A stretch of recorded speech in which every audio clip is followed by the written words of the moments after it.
Hello everyone, welcome back to my YouTube channel Sai Khushi creations. तो आज की वीडियो में आपको सकट चौथ, जिसे तिल चौथ भी बोला जाता है, माघी चौथ या माही चौथ भी बोला जाता है, इसकी पूजा विधि दिखाने वाली हूँ। तो पूजा विधि क्या है ये आपको शुरू से अंत तक अच्छे से मैं एक्सप्लेन कर दूंगी, अच्छे से करके दिखाऊंगी। इसलिए पूरी वीडियो देखें ताकि आपको सारी जानकारी मिल सके और आपकी पूजा कंप्लीट हो पाए। तो चलिए शुरू करते हैं। तो सबसे पहले तो जहाँ भी आपको पूजा करनी है वो स्थान आपको अच्छे से साफ करना है। घर में तो पोछा लगाया ही होता है हमने सुबह। और एक बात, ये पूजा आप सुबह भी कर सकते हैं और शाम के समय भी कर सकते हैं, पर आप सुबह ही आराम से कहानी सुन लेंगे तो आप दिन भर फ्री रहेंगे। तो सबसे पहले तो रंगोली मैंने बनाई है। अगर आपको रंगोली बनानी आती हो तो ज़रूर बनाएं। फिर पाटा रखें, पाटे पर लाल रंग का कपड़ा बिछाएं। उसके ऊपर मैंने चौथ माता की फोटो मांड कर लगाई है। इस वीडियो का लिंक मैं डिस्क्रिप्शन में दे दूंगी, साथ ही साथ सामग्री के वीडियो का लिंक भी डिस्क्रिप्शन में दे दूंगी। इसके बाद चावलों पर हम गणपति जी की मूर्ति रखेंगे। गणपति जी की मूर्ति ना हो तो आप सुपारी से भी गणपति जी बना के रख सकते हैं। फिर मैंने दिया चास कर रखा है, दीपक का भी पूजन किया है। अब गणपति जी को जल का छींटा देकर स्नान कराएंगे।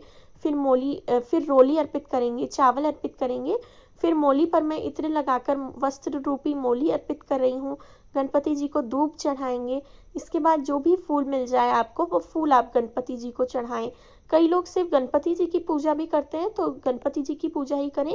पर आज मैं आपको चौथ माता की पूजा कर कर भी दिखा रही हूँ, क्योंकि सकट चौथ पर चौथ माता की पूजा भी करी जाती है। तो चौथ माता को भी हम सबसे पहले जल का छींटा देंगे। फिर चौथ माता को रोली का तिलक करेंगे। चांद, सूरज, सथिया सब पर हम रोली लगाएंगे, चावल चढ़ाएंगे। इसके बाद हम माता को काजल भी अर्पित करेंगे। तो कोई भी देवी मैया की पूजा करें तो उन्हें रोली, मेहंदी और काजल ज़रूर से चढ़ाया जाता है।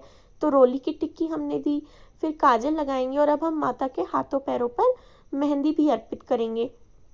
आप चाहें तो चुन्नी भी उड़ा सकते हैं, पर मैंने जैसा बताया कि कागज़ की फ़ोटो मांड कर लगाई है, तो इस पर चुन्नी चिपकाना तो पॉसिबल नहीं होगा।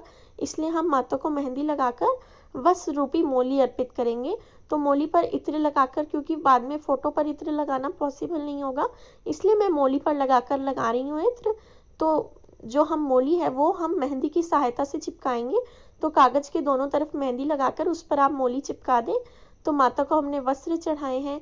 अब प्रसाद के रूप में तिलकुट्टा अर्पित करेंगे। रात को चंद्रमा को अर्घ देकर जब आप अपना व्रत खोलेंगे तो आपको इसी तिलकुट्टे के प्रसाद से अपना व्रत खोलना है। इसके साथ साथ आप कोई भी तिल से बनी हुई कोई और मिठाई भी ले सकते हैं। मैंने तिल गुड़ के लड्डू लिए हैं, आप तिल लड्डू, गज्जक, रेवड़ी कुछ भी ले सकते हैं। इसी के साथ साथ हमें बायना निकालने के लिए भी तिलकुट्टा लेना है। बायने वाले तिलकुट्टे पर हम रुपये भी रखेंगे।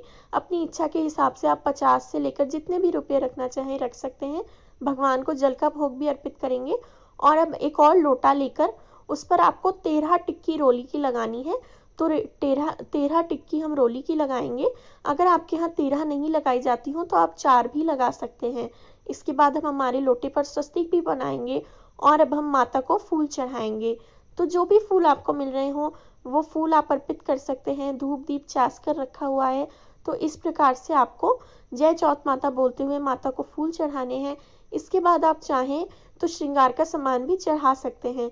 श्रृंगार के सामान में आप कोई भी सामान ले सकते हैं, पर आप माता को चूड़ी, मेहंदी, सिंदूर, बिंदी और काजल तो ज़रूर से अर्पित करें ही करें।